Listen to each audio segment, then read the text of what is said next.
What's up, brothers? Hope everyone's doing well out there. And I hope everyone's enjoying their holiday season. Having a blessed gathering of people and just enjoying yourself. It's a nice, cool December evening. Rather sunny and bright, but chilly and windy nonetheless. I figured since the wind settled down a little bit, I'd make an attempt to come out here and shoot the shit with you guys for a little while. And being that it's holiday season, and there's always an uptick in women out there that are looking for a man to shack up with and settle down with, I figured I'd make a video about what makes a woman deeply attached to you. And explain this in the best way that I can possibly. Because I'm sure there's a lot of guys out there that, you don't want to spend the holidays lonely. And you do want to find a woman to spend the holidays with, or maybe the rest of your life with. And you want this to be a woman of your choosing. The right kind of woman. So we're going to get into what makes a woman attached to you. Now, first of all, let me start out by saying neither one of these is love.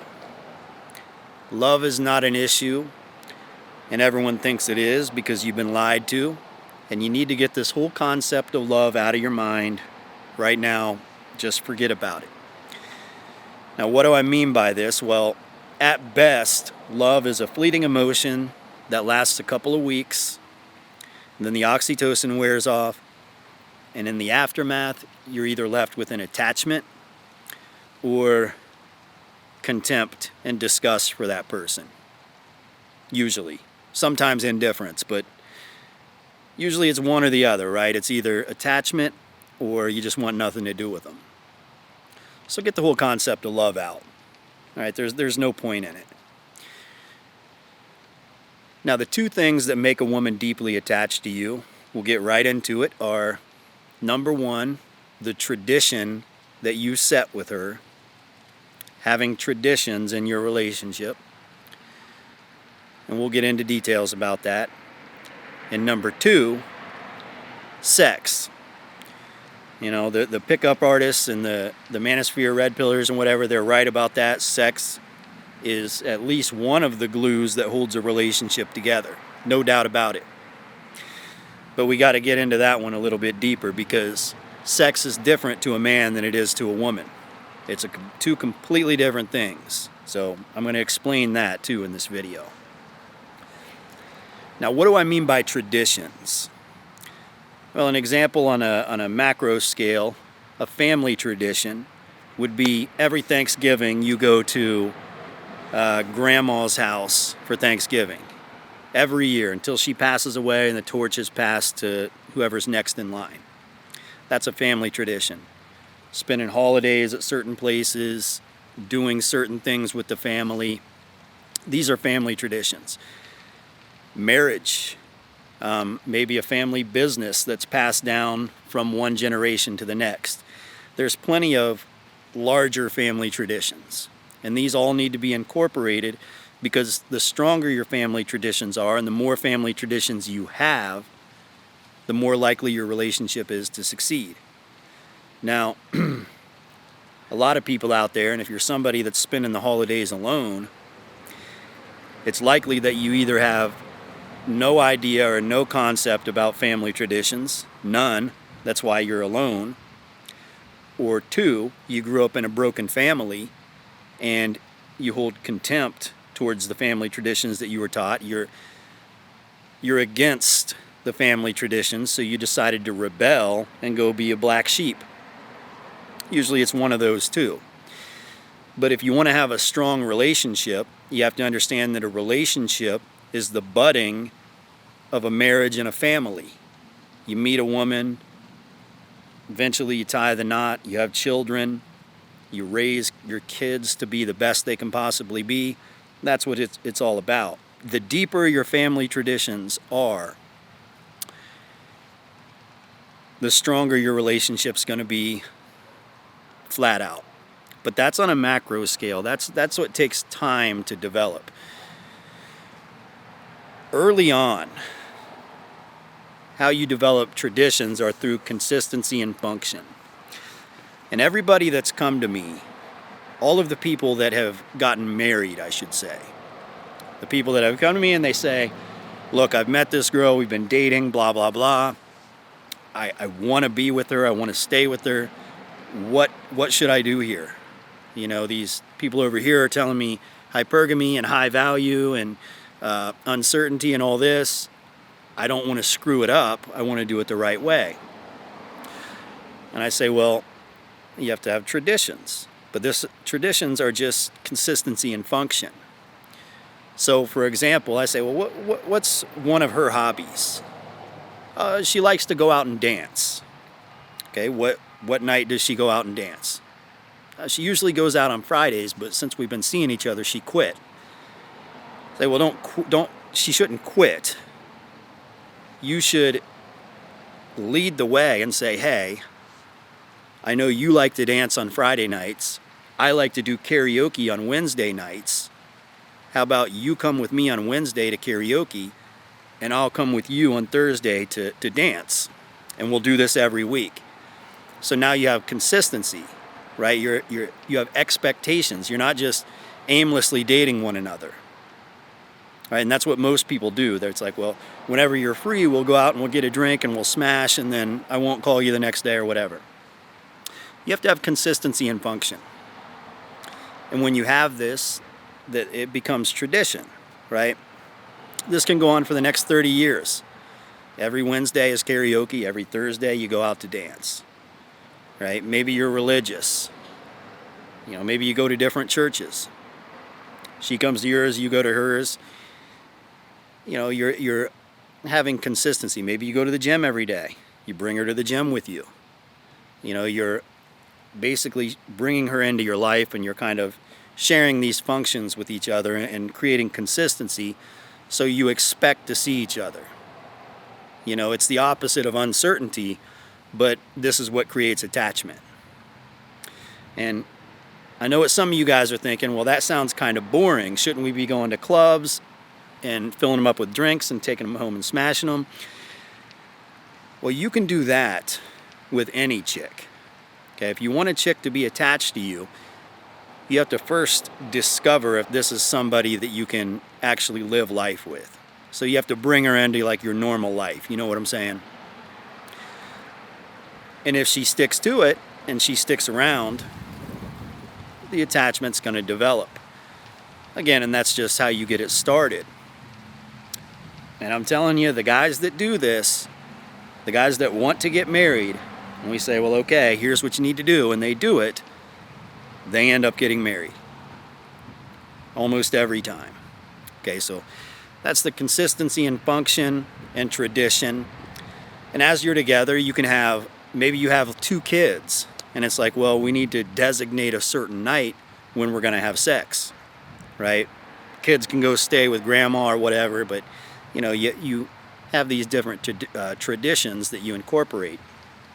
Family game night, pizza night, whatever, right? Traditions. Now, number 2, last and not least, sex. Now,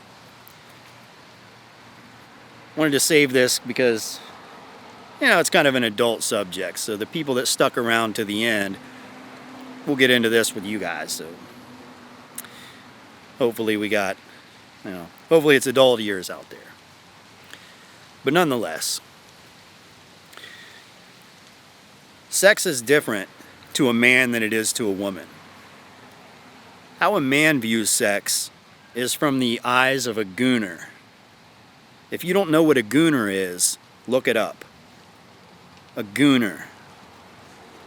Men view sex strictly from a point of view of pleasure and excitement.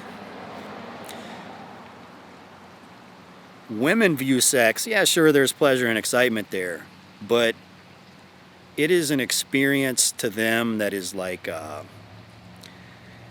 it's like a necessity for them. It's a bonding experience. They need sex from the man that they're in a relationship with to feel wanted. to feel like the relationship is complete. When, okay, I'll put it like this. When you're a single guy, when you're a pickup artist or whatever, sex is for you. It's for the man. And you just basically porno fuck. It's just like hardcore sex. In a relationship, it's kind of like it flips, and sex is for the woman. You're having sex to keep her happy. And guys that are in the sexless marriages, they don't understand this. They view sex as strictly something that's pleasure and excitement. And after a while, the woman realizes, okay, this guy is just getting pleasure, getting excitement. He's not really like, sex with this guy has no value. You know what I'm saying? But when you realize that sex is to keep the woman happy, make her feel validated, make her feel wanted, then sex is a reward to her. Like this may sound kind of funny, but you should be able to joke around with your girlfriend or wife and say things like, if you behave yourself tonight, you might get laid. And she should laugh because it's actually true, right? It's a joke that has truth to it. But the act of having sex, when you have the gooner mindset and it's all about just, going crazy on her, I mean, that might be okay, but it's clear that it's just like a perverted, male version of sex. But when you understand that she needs it to feel validated, and you give it to her like as a special treatment, like she deserves this, right? And you're making the time to make her feel wanted. Right? There's all these other women, all these Instagram models, all this pornography, all this stuff out here. But you make the time to give her, that affection and that time. That's what sex is to women in a relationship. And any guy out there that's ever been in a relationship with a woman that actually wants him, that actually has genuine desire for him, knows what I'm talking about. Women need sex. For a man, most dudes would be fine, like, they can go off in another room and watch porn, and it's the same thing. They don't really care. But women, they need that bonding experience. They need that validation. They have to have it. So that's how you have to view sex in a relationship. It is something that keeps a woman happy. It's not something that, if you're a good boy, you get that pleasure and that excitement. No, it's something that a woman needs.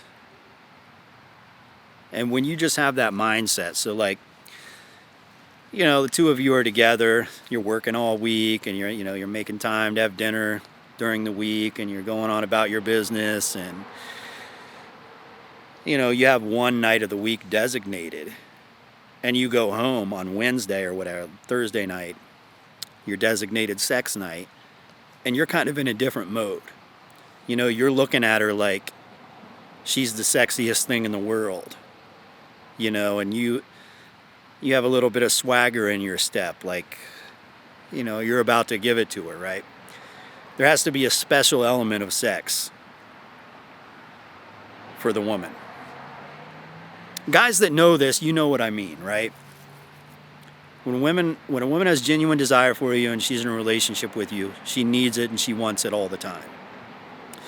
And when you maintain that frame of your sex life, she's always going to want it. She's always going to need it. Do you remember the show Married with Children?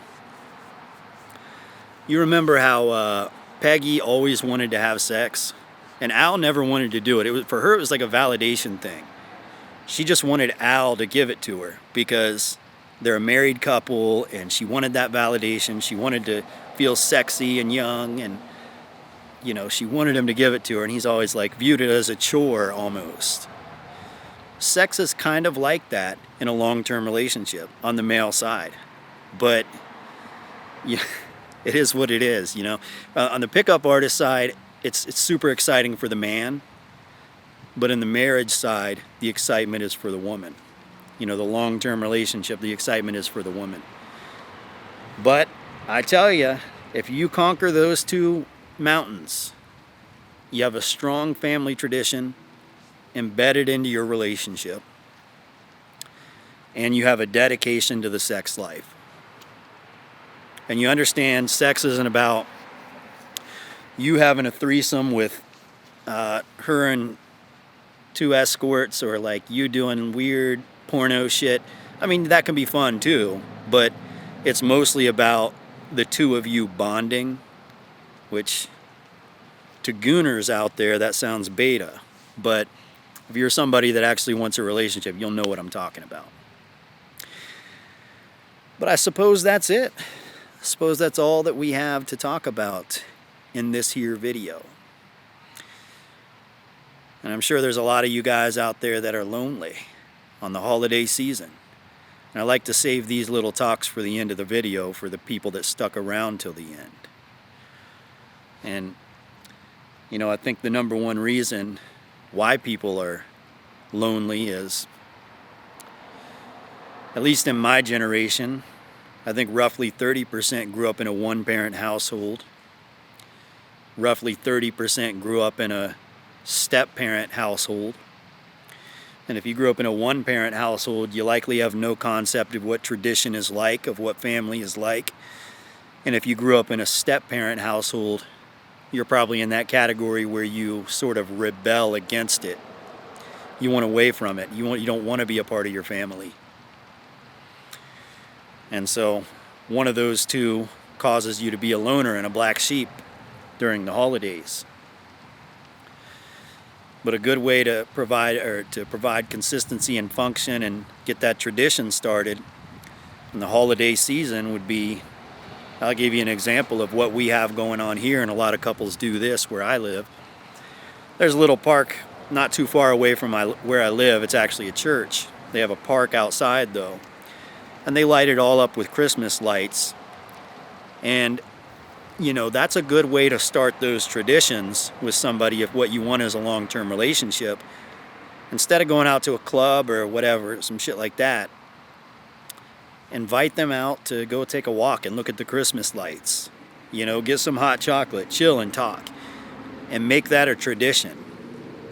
Oh, you know, the first night we went out, remember it was December 20th, and we went to the Christmas lights. Well, for the next 30 years, every December 20th, we're going to go take a walk at those Christmas lights. That's part of it, and that's how traditions are started. And when the more traditions you have, and the deeper the traditions are, the more committed somebody becomes, the more attached they become. Because if you decide to detach, you lose all of those traditions. They're all gone. But this is just advice. You know, I'm sure you can go out there and take whatever advice you want, and you know, you can put it all to the test, and you can tell me who knows what they're talking about and who doesn't, based on what gets you results. And I'm pretty confident that we can do you some good over here. Alright guys, I think I'm going to go ahead and shut this one off, but hope this video was somewhat informative. And that's about it for tonight, guys. Until next time, see ya.